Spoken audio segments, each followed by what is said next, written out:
Hello friends, कैसे हैं आप। उम्मीद करता हूँ कि आप सब लोग ठीक होंगे। तो आज की इस वीडियो में हम बात करेंगे चौसर एज के बारे में या एज ऑफ चौसर के बारे में। ओके, जो कि 1340 से लेकर 1400 तक का जो पीरियड है इसको चौसर एज कहा जाता है। तो इस एज में जो हुआ था यानी ब्लैक डेथ हुआ था, आया था, और जो पीजेंट रिवोल्ट आया था, फिर इसके साथ साथ जो 100 ईयर्स वार है ये भी वहाँ पे चल रहा था। ओके, तो इन सब के बारे में हम डिटेल से बात करेंगे और जो एमिनेंट राइटर्स है इस एज के चौसर के बारे में हम डिटेल से बात करेंगे। फिर इसके बाद हम बात करेंगे विलियम लैंगलैंड के बारे में, जॉन गॉवर के बारे में और जॉन वाइटक्लिफ के बारे में। तो वीडियो आपको बहुत ज़्यादा फ़ायदा देगा, तो आप वीडियो को आखिर तक देखिए और जो भी मैं बोल रहा हूँ वो आप नोट करते रहिए, तो बहुत ज़्यादा फ़ायदा देगा आपको। So let's start the video without wasting more time. तो चौसर के बारे में मुख्तलिफ़ पॉइंट्स, मुख्तलिफ़ फैक्ट्स ये मैंने इकट्ठे किए हैं और ये सारे फैक्ट्स मैं आपसे शेयर करूँगा। तो वीडियो लंबी होगी लेकिन आपको बहुत ज़्यादा फ़ायदा देगा। ओके, तो सबसे पहले जो कि हर वीडियो में मैं एक बात कह रहा हूँ कि आप जो है जो भी मैं बोल रहा हूँ आप वो चीज़ अपने साथ लिखिए। तो जब आप उस चीज़ को लिखेंगे तो वो चीज़ आपको ज़्यादा देर तक याद रहेगी और जब भी आप भूल जाए तो आप उस चीज़ को पढ़े जो भी आपने लिखा है तो आपको याद रहेगी। अगर आप ऐसे ही देखते रहेंगे तो आपके लिए आपको फ़ायदा नहीं देगा। ओके, क्योंकि आपको थोड़ी देर तक याद होगी फिर आप भूल जाएंगे। ओके, और फिर उसको याद रखने के लिए आपको फिर ये वीडियो देखनी पड़ेगी। तो आप जो भी मैं बोल रहा हूँ आप वो चीज़ें लिखिए, तो लिखने से आपको बहुत ज़्यादा फ़ायदा होगा। ओके, तो ये मुख्तलिफ़ पॉइंट्स है चौसर के बारे में, ये मैं आपसे शेयर करूँगा। मुख्तलिफ़ चीज़ें हैं चौसर एज के बारे में जो कि 1340 से लेकर 1400 तक जो पीरियड है उस दौरान क्या हुआ था और क्या नहीं हुआ था। चौसर की लाइफ के बारे में हम थोड़ी सी बातें करेंगे। एक बात मैं आपको और बताना चाहता हूँ कि जो भी राइटर है, जो भी लिटरेरी फिगर है इंग्लिश लिटरेचर में, उनकी लाइफ को जानना बहुत ज़्यादा ज़रूरी है। क्योंकि जब आप उनकी लाइफ को पढ़ेंगे तो जब उनकी जो वर्स है जब आप रीड करेंगे तो that will be just like a reflection of his life. Okay, वो क्योंकि राइटर अपनी चीज़ें भी अपनी एक किस्म की ऑटोबायोग्राफी भी अपनी वर्क्स में डाल लेते हैं, अपनी पॉइंट ऑफ व्यूज़ भी जो है ना अपनी वर्क्स में डाल लेते हैं। तो वो वर्क बहुत ज़्यादा इजी हो जाता है अगर आपको राइटर की लाइफ के बारे में मालूम हो।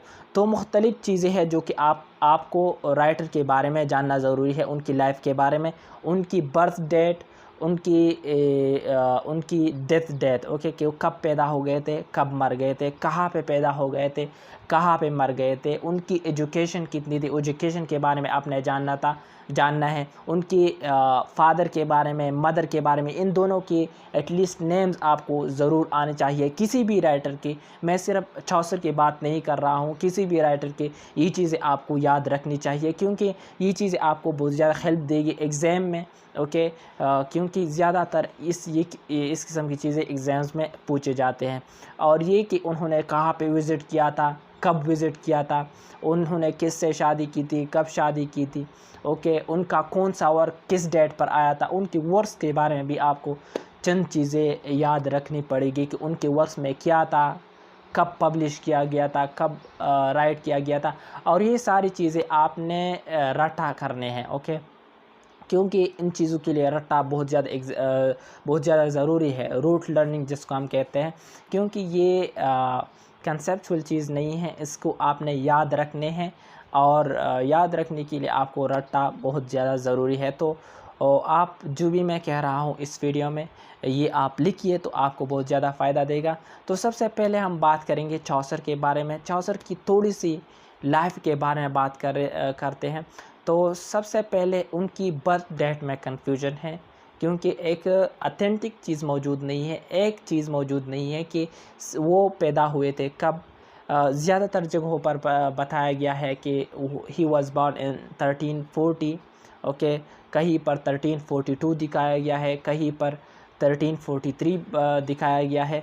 लेकिन जब हम एज ऑफ चौसर की बात करते हैं तो age of Chaucer is from 1342 1400, okay. इस एज को एज ऑफ चौसर कहते हैं, ओके। तो he was born, Chaucer was born in on 1340 and he was died in 1400, okay.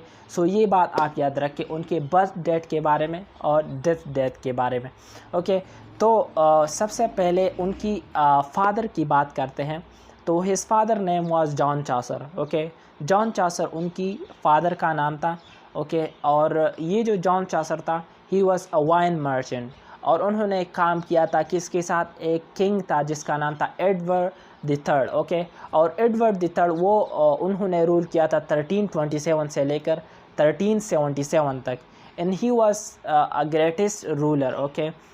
उसी दौरान का बहुत ज़्यादा ग्रेटेस्ट रूलर था। उन्होंने बहुत ज़्यादा विक्ट्रीज हासिल किए थे, बहुत से जगहों को फतह किया था। हत्ता कि कुछ ऐसा वक्त भी था जो कि मैं आगे आपको बताऊंगा 100 ईयर्स वार के बारे में, कि 100 ईयर्स वार में जो है ना उनको he was acknowledge is the king of France is well, okay. So Edward the third के लिए उन्होंने काम किया था जॉन चौसर ने, जो कि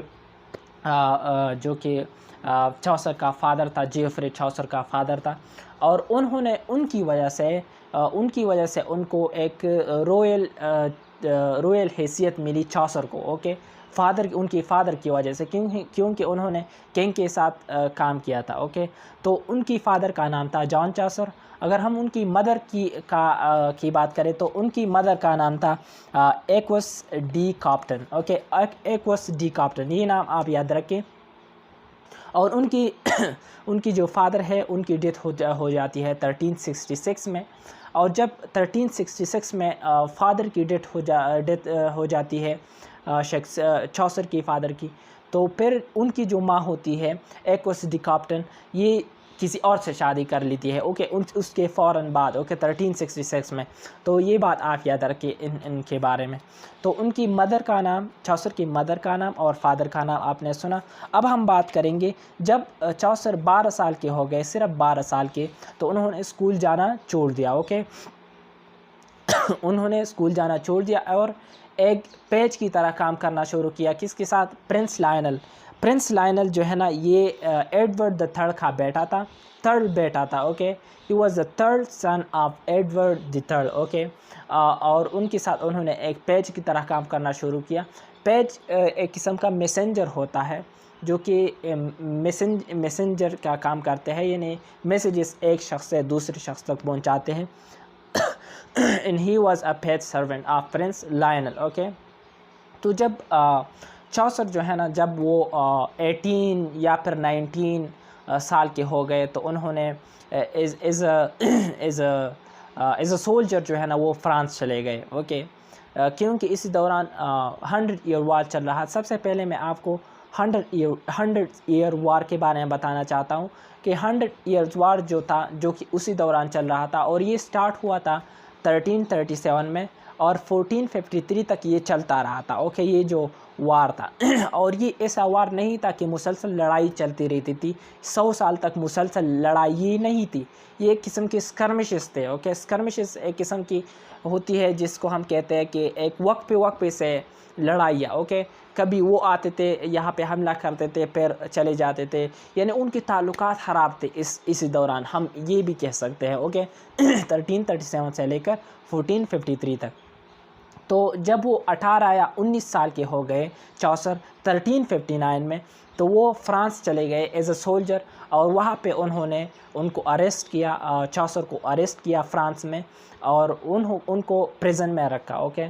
तो उन्होंने फिर बाद में ऐसा हुआ कि जो किंग था एडवर्ड द थर्ड, उन्होंने फिर पैसे देकर उनको रिलीज़ किया प्रिजन से, ओके। तो ये बात आप याद रखें। तो एडवर्ड द थर्ड के बारे में मैंने आपको बताया कि he was very able king, okay. उन्होंने मुख्तलिफ विक्ट्रीज हासिल की थी, मुख्तलिफ जगहों को फतह किया था, और ऐसा वक्त भी था जब उनको एक्नॉलेज किया गया as the king of France as well, okay. So जो एडवर्ड द थर्ड था, जब उनकी बात जो रिचर्ड द सेकंड आ जाता है, तो रिचर्ड द सेकंड वो एबल किंग नहीं है, उनकी एबिलिटी इतनी ज़्यादा नहीं है जितनी की एडवर्ड द थर्ड की थी। तो फिर जो है ना उनकी हाथ में अच्छी चीज़ें जो फ्रांस है वो फिर नहीं आ जाता है। ओके, तो ये चीज़ें आप याद रखें।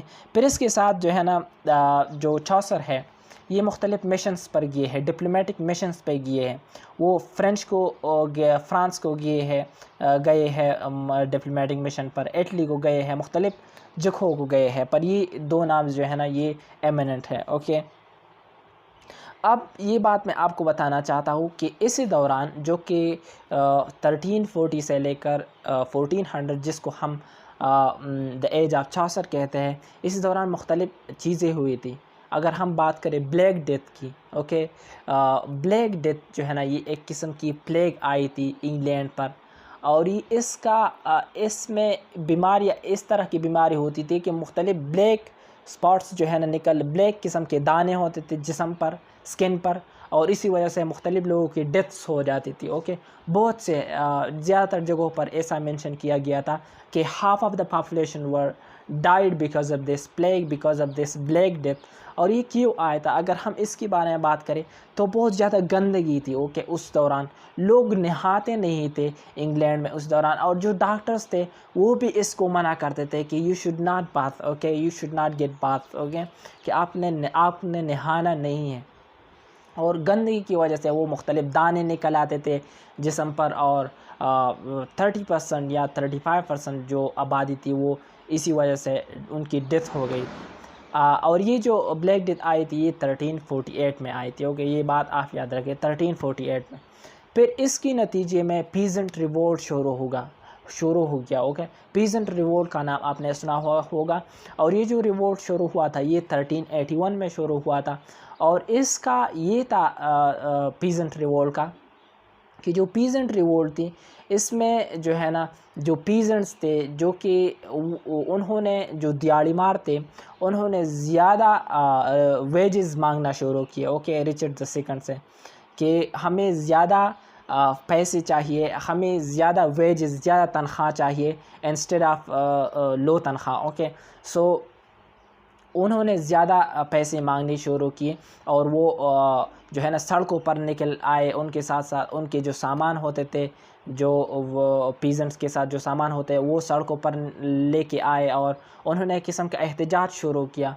और इस पीजेंट रिवोल्ट का एक फ़ायदा हुआ इंग्लैंड में कि लोगों को ये एक तरीका समझ में आ गया कि हम भी अपनी जो हुकूक है वो मांग सकते हैं। रिचर्ड द सेकंड ने उनकी जो हुकूक थे वो टेम्पररी जो है ना मान ली, और उनसे कहा कि हम आपको वेजेस ज़्यादा देंगे इंस्टेड ऑफ लो वेजेस। और ये वेजेस ये जो पीजेंट थे उन्होंने इसी वजह से ज़्यादा वेजेस की मांग की, क्योंकि उनको पता था कि ज़्यादातर जो पीजेंट्स हैं वो मर गए हैं ब्लैक डेथ की वजह से, तो कम पीजेंट्स रह गए थे और उन्होंने ज़्यादा वेजेस की मांग की। ओके, तो रिचर्ड द सेकंड ने कहा कि हम आपको देंगे, पर फिर वो मुकर गए अपनी बात से, फिर वो भी नहीं दे देते। Okay, Richard the second. तो पीजेंट रिवोल्ट ये आप याद रखिए इसी दौरान, जो कि one of the characteristics of this age. एक बात जो ब्लैक डेथ है ये भी आप याद रखें। तो उस दौरान ये बात भी आप याद रखें कि चर्च का जो सिस्टम था वो भी अच्छा नहीं था। ओके, चर्च में जो लोग रहते, चर्च के जो पादरी थे, जो प्रीस्ट थे, वो भी जो भी उनके मन में अच्छा लगता था वो उसको जो है ना ऐसा लोगों को कहते थे कि दिस इज़ फ्रॉम गॉड, पर वो गॉड की तरफ से नहीं था। यानी कि एक किस्म की करप्शन चल रही थी चर्च में। ओके, तो इसके ख़िलाफ़ जॉन वाइक्लिफ का नाम आपने सुना होगा, जो कि 1320 में पैदा हो गए थे और 1384 को उनकी डेथ हो गई थी, जॉन वाइक्लिफ।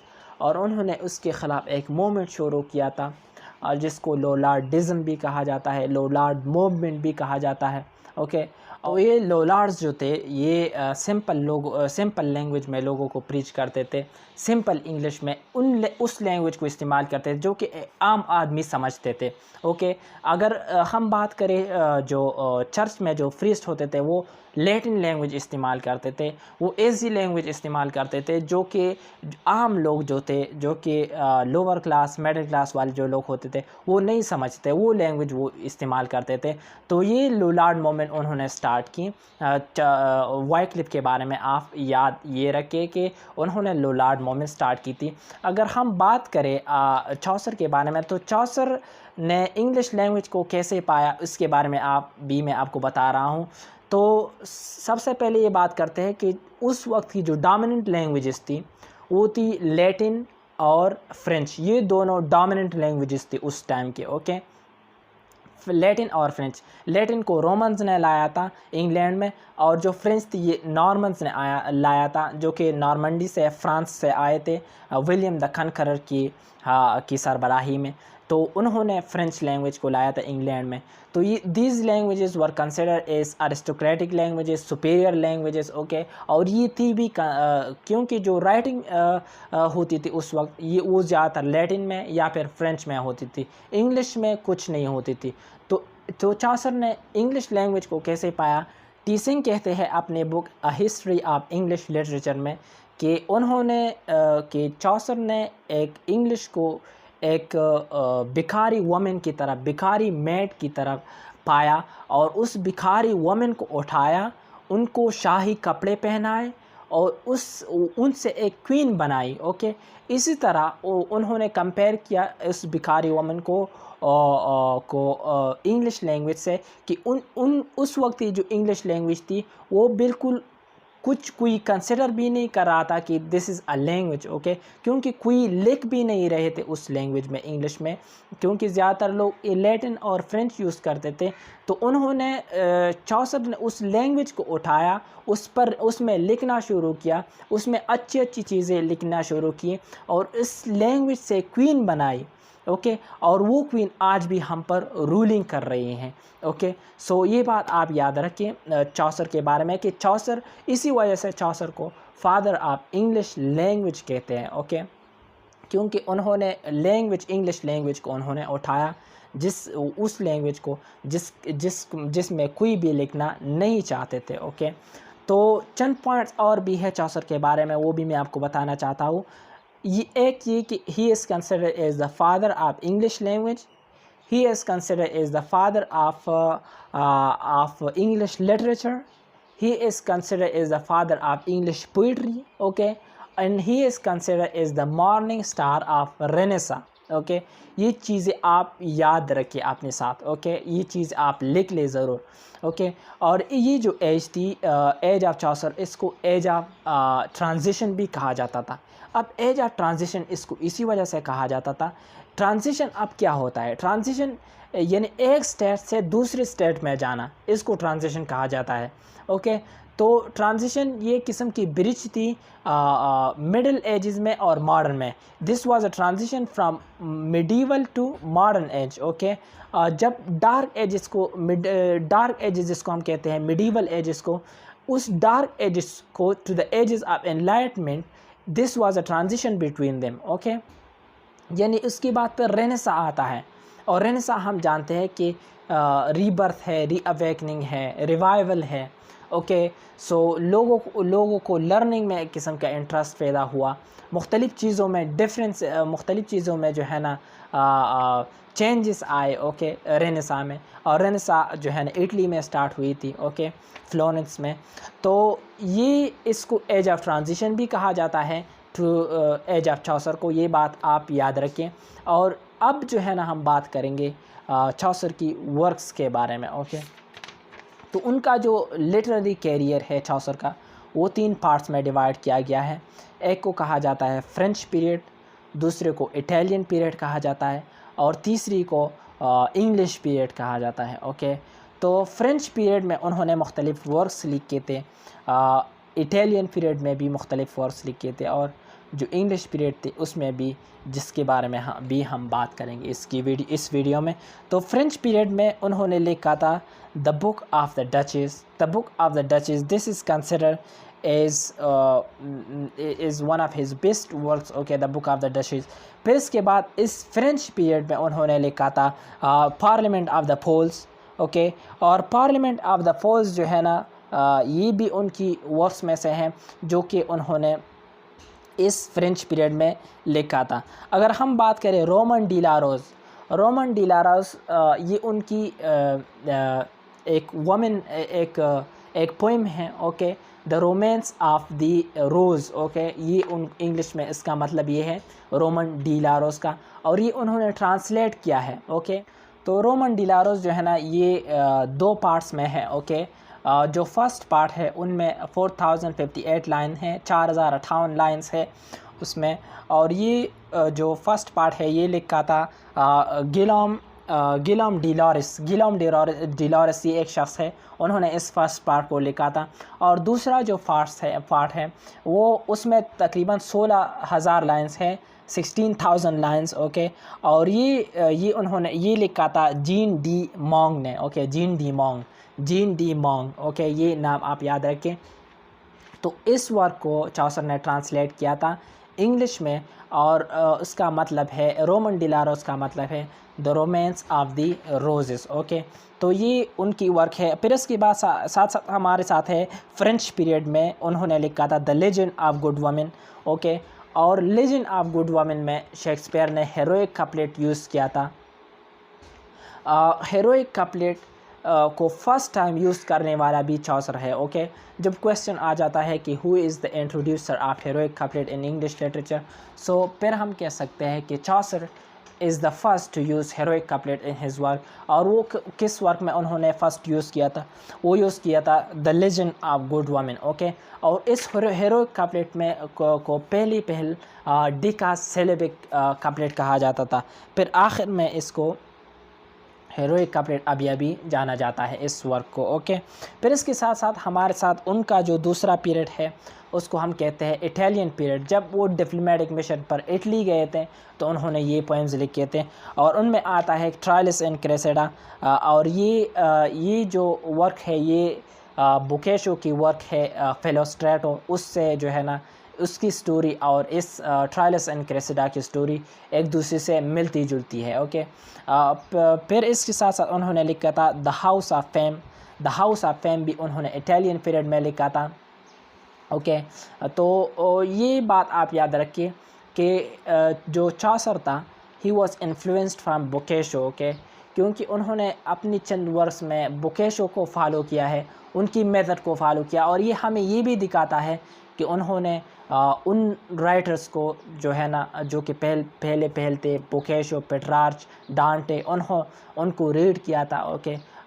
तो इस फिलोस्ट्रेटो जो है ना ये जो वर्क है बोकेशो का ये मिलती जुलती है ट्रायल्स इन क्रेसेडा से, ओके।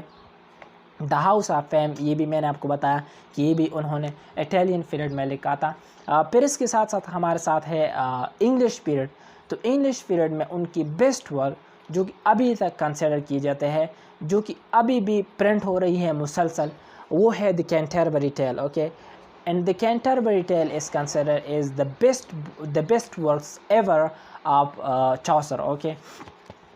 तो ये भी जो है ना बोकेशो से वो इन्फ्लुएंस थे, और ये बोकेशो की वर्क डी कैमरॉन उनकी एक वर्क है, उसकी स्टोरी और ये स्टोरी, उसका डिज़ाइन और ये डिज़ाइन ये एक दूसरे से मिलती जुलती है कैंटरबरी टेल की, ओके। और कैंटरबरी टेल के बारे में आपने सुना होगा कि ये 29 पिलग्रिम्स थे, और ये to the shrine of Thomas Becket ये जा रहे थे, और ये जो कि कैंटरबरी में मौजूद था, ओके। और ये एक टाबर्ट इन में ये जमा हुए थे, उसको टाबर्ट इन कहा जाता था। और उसमें ये था कि हर एक जो पिलग्रिम था वो 2 स्टोरीज़ एक तरफ से, और 2 स्टोरीज़ जब वो वापस आ रहे हैं इस इन को तो वो स्टोरी वो मेंशन करेंगे, वो बयान करेंगे। तो इसमें ये था। तो प्रोलॉग तो कैंटरबरी टेल, ये प्रोलॉग जो है ना इसके बारे में एक राइटर है जिसका नाम अभी मुझे मालूम नहीं है, लेकिन वो कहते हैं कि जो कैरेक्टर्स उन्होंने मेंशन किए हैं ये हर एक दौर में जो है ना हमें उसकी मिसाल मिलती है। एंड ही वाज राइट, क्योंकि नाइट जो है ना एक कैरेक्टर है जो कि प्रोलॉग टू द कैंटरबरी में है, और वो हमें हमें मिलती है, ओके। रियल लाइफ में मिलती है हमें, क्योंकि ज़्यादातर जो लोग हैं वो अपनी कौम के लिए लड़ते हैं, जो सोल्जर्स हैं, जो आर्मी वाले हैं, वो अपनी दीन के लिए लड़ते हैं, अपने रिलीजन के लिए लड़ते हैं। अगर हम और कैरेक्टर्स उनके मेंशन करें, मॉन्क है, मॉन्क जो है मैं जो कि हमें उस टाइम की जो रिलीजियस क्लास है वो दिखाते हैं। स्क्वायर है, पार्डन है, पार्सन है, the poor parson, the wife of Bath, मुख्तलिफ कैरेक्टर्स हैं जो कि प्रोलॉग टू कैंटरबरी में मौजूद हैं। और उन कैरेक्टर्स ने मुख्तलिफ टेल्स जो है ना वो मेंशन किए थे, जिसमें से ओनली 24 टेल्स जो है ना चौसर ने कंप्लीट किए थे और कंप्लीट नहीं किए थे क्योंकि उनकी 1400 में उनकी डेथ हो जाती है। और उनकी मौत के बारे में ये है कि he was killed by someone, okay, उनका मर्डर किया गया था, किसी ने मारा था उनको, ओके। तो ये बात आप याद रखिए। तो ये थी जो कि इस वीडियो में हमने चौसर के बारे में बात की। तो आज की इस वीडियो में हम बात करेंगे उनकी कंटेम्प्रेरीज़ के बारे में, ओके। यानी विलियम लैंगलैंड के बारे में हम बात करेंगे, जॉन गॉवर के बारे में हम बात करेंगे, वाइक्लिफ के बारे में हम बात करेंगे, क्योंकि ये उनके साथ कंटेम्प्रेरीज़ है, ओके। और जॉन गॉवर की बात करें तो John Gower was one of his friends, okay. So आज की इस वीडियो में हम ये डिस्कस करेंगे। तो आपको ये वीडियो बहुत ज़्यादा फ़ायदा देगा क्योंकि मुख्तलिफ़ पॉइंट्स है वो मैंने इकट्ठे किए हैं और वो पॉइंट्स आपको बहुत ज़्यादा फ़ायदा देगा आपके एग्ज़ाम में, ओके। तो आप वीडियो को देखिए आखिर तक और इन्जॉय करते रहिए। So let's start without wasting time. So first of all William Langland के बारे में बात करते हैं कि विलियम लैंगलैंड कौन था। तो विलियम लैंगलैंड जो है ना वो पैदा हुए थे 1332 को और 1400 को उनकी डेथ हो गई थी। पर ये चीज़ उनकी डेट ऑफ बर्थ और डेट ऑफ डेथ, ओके, उन राइटर्स की ये कन्फर्म नहीं है, ओके। क्योंकि किसी जगह पर आपको एक दिखाई दिया जाएगा और दूसरी जगह पर कोई और डेट होगा, ओके। अगर चौसर की बात करें तो चौसर की जो डेट ऑफ बर्थ है वो कंफ्यूजिंग है, ओके। कहीं पर आपको 1340 मिलेगा, कहीं पर आपको 1342 मिलेगा और कहीं पर आपको 1343 मिलेगा, ओके। पर इसी तरह उन राइटर्स की जो कि उनकी कंटेम्प्रेरीज़ है उनकी भी डेट ऑफ बर्थ में जो है ना कन्फ्यूजन्स है, क्योंकि मुख्तलिफ़ जगह में मुख्तलिफ़ राइटर्स ने मुख्तलिफ मेंशन की है, okay. So he was born around 1332 and he was died around 1400, okay. So ये जो विलियम लैंगलैंड थे ये पैदा हुए थे मेलबर्न में, ओके। मेलबर्न जो कि वॉर्सेस्टरशायर में मौजूद है, मेलबर्न ने वो पैदा हुए थे। और ये उनकी जो अर्ली लाइफ थी वो उन्होंने एज अ शेपर्ड गुजारी है, शेपर्ड का काम करते थे विलियम लैंगलैंड, ओके। तो सबसे पहले तो उनकी वर्क्स के बारे में बात करते हैं कि वर्क्स उन्होंने कौन कौन से लिखे हैं। तो उन्होंने मुख्तलिफ़ वर्क्स लिखे हैं, लेकिन इंग्लिश की जो टॉप है, इंग्लिश में जो जाना जाता है वो है Piers Plowman, okay, Piers Plowman. और इसका जो कंप्लीट नेम है वो है a vision of William concerning Piers the Plowman, okay. ये it is the complete name of Piers the Plowman. और ये उन्होंने एलिगरी के फॉर्म में लिखा है और इसमें ज़्यादातर एलिटरेटिव लाइंस मौजूद है, ओके, इस पोएम में। और ये जैसा कि पहले मैंने आपको बताया कि इंग्लिश की उनकी ये बेस्ट वर्क है और ये अभी तक जाना जाता है ये नेम, ओके। और उसका जो शॉर्ट नेम है वो है पियर्स प्लोमैन। ये विलियम लैंगलैंड की हैं और ये इस वर्क के पियर्स प्लोमैन के दो पार्ट्स हैं, okay. First contain the vision of Pierce, and the second is about search for Dovil, Dobbit or Dobist, okay, which means that do well, best or better, okay. So ये उनकी दो parts है। जो first part है which contains vision of Pierce, ये इसमें जो poet है वो विजन कर रहे हैं एक मेलबर्न में एक विजन। और विजन उनकी ऐसी होती है कि वो किस चीज़ के बारे में सोचते हैं, field full of folk, okay, उसके बारे में उनकी विजन है, ओके। और वो मेलबर्न हिल में बैठी हुई है और वो ये विजन कर रहे हैं। और जो दूसरा पार्ट है which is about do well, okay, so do well और best और better, ओके, इसके बारे में है। तो इसमें 7 deadly sins की बात की गई है, और 7 deadly sins जो है ना इसको 7 capital sins भी कहा जाता है, 7 कार्डिनल सिंस भी इसको कहा जाता है। और इसमें मुख्तलिफ सिंस है, जैसा कि एंगर है, प्राइड है, स्लॉथ है, स्लॉथ मीन सुस्ती जो होती है, ड्रंकनेस है, मुख्तलिफ सिंस है, डिडली सिंस जो कि क्रिश्चियनिटी में है, ओके, 7 डिडली सिंस जिसको जाना जाता है। तो ये हमने बात की किस चीज़ के बारे में, विलियम लैंगलैंड की वर्क पियर्स प्लोमैन के बारे में, जिसका कंप्लीट नेम क्या था, A Vision of William Concerning Piers the Plowman. This is the complete name of this work, of this poem, okay? क्योंकि एग्ज़ाम में भी इस तरह के क्वेश्चंस आते हैं कि इस वर्क का कंप्लीट नेम क्या है, या विलियम लैंगलैंड का कौन सा वर्क है इंग्लिश में, इंग्लिश लिटरेचर में। सो ये चीज़ आपको याद रखनी चाहिए। अब बात करते हैं एक दूसरे राइटर की जो कि चौसर के कंटेम्प्रेरीज में से हैं, वो है जॉन गॉवर, ओके। और जॉन गॉवर जो है ना, he was the friend of Chaucer, okay. ये जो जॉन गॉवर जो था ना, ये मालदार शख्स था, यानी लैंड ऑनर था, उनके साथ बहुत ज़्यादा पैसा था। और ये जो शख्स था वो पैदा हुए थे केंट में, जो कि यूनाइटेड किंगडम में मौजूद है। केंट में पैदा हुए थे जॉन गॉवर। और जैसा कि पहले मैंने आपको बताया कि he was the friend of Chaucer, okay. उनकी वर्क्स की अगर हम बात करें तो उन्होंने फ्रेंच में भी राइटिंग की है, लैटिन में भी की है, और इंग्लिश में उनका जो जाना जाता है वो है कन्फेशो अमेंटस, ओके। और जो लैटिन में जो उन्होंने जो वर्क लिखा है वो है वोट क्लेमेंटस, ये उनकी वर्क है, और ये उन्होंने लैटिन में लिखा है। और जो फ्रेंच में लिखा है वो है मिरर डी आई ओम में, ओके, ये वर्क उन्होंने फ्रेंच में लिखा है। और कन्फेशो अमेंटस की अगर हम बात करें तो Confessio Amantis is the collection of tales of love, okay, यानी लव की स्टोरीज़ होती है इस वर्क में, कन्फेशो अमेंटस में। और ये 33,000 लाइन्स है, ओके, 33,000 लाइन्स इसमें मौजूद हैं। और ये जो है ना, it's about lovers confession to the priest of Venus, okay. फिर इसके बाद है हमारे साथ जो थर्ड राइटर हैं वो है जॉन वाइक्लिफ। तो जॉन वाइक्लिफ के बारे में शायद आप जानते होंगे, जिन्होंने उसका जो बेस्ट वर्क तस्वुर किया जाता है वो ये है कि उन्होंने बाइबल को उन्होंने ट्रांसलेट किया था। और ये थियोलॉजियन थे, ओके, थियोलॉजियन थे, यानी थियोलॉजी पढ़ाते थे। जो रिलीजियस टीचर होते हैं उनको हम थियोलॉजी टीचर कहते हैं। तो उन्होंने वो ऑक्सफोर्ड यूनिवर्सिटी में स्टूडेंट भी थे, उस ऑक्सफोर्ड यूनिवर्सिटी में वो टीचर भी रह चुके थे। और इसके साथ साथ वो ऑक्सफोर्ड यूनिवर्सिटी में एक कॉलेज की वो हेड भी रह चुके हैं, ओके। तो जॉन वाइक्लिफ के बारे में आप याद रखें।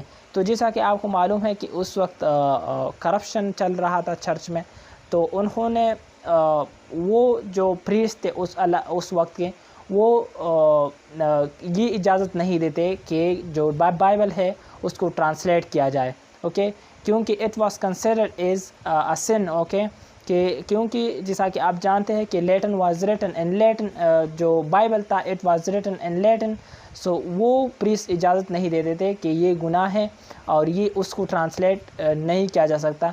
और इसके बावजूद उन्होंने वाइक्लिफ ने उसको इंग्लिश में ट्रांसलेट किया, और इसीलिए ट्रांसलेट किया ताकि आम लोग भी इसको समझ सके और इसके बारे में जान सके। और उन्होंने एक मूवमेंट भी स्टार्ट की थी जिसके बारे में शायद आप जानते होंगे, जिसको लोलार्ड मूवमेंट कहा जाता है, लोलार्डिज्म भी उसको कहा जाता है, ओके। लोलार्ड्स उनके फॉलोअर्स थे और वो सिंपल लैंग्वेज में लोगों को प्रीच करते थे, क्रिश्चियनिटी के प्रीचिंग करते थे, ओके। तो ये बात आप याद रखें।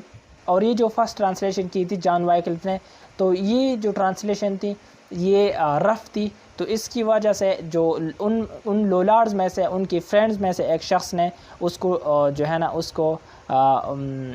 उसको रीराइट किया और इसको रीट्रांसलेट किया और उसमें अमेंडमेंट की, तब्दीलियाँ की और उसको अच्छा बनाया, और उसका नाम था जॉन परवे, ओके। तो ये आज की इस वीडियो में हमने बात की कंटेम्प्रेरीज ऑफ चौसर, ओके, चौसर के कंटेम्प्रेरीज़ के बारे में हमने बात की।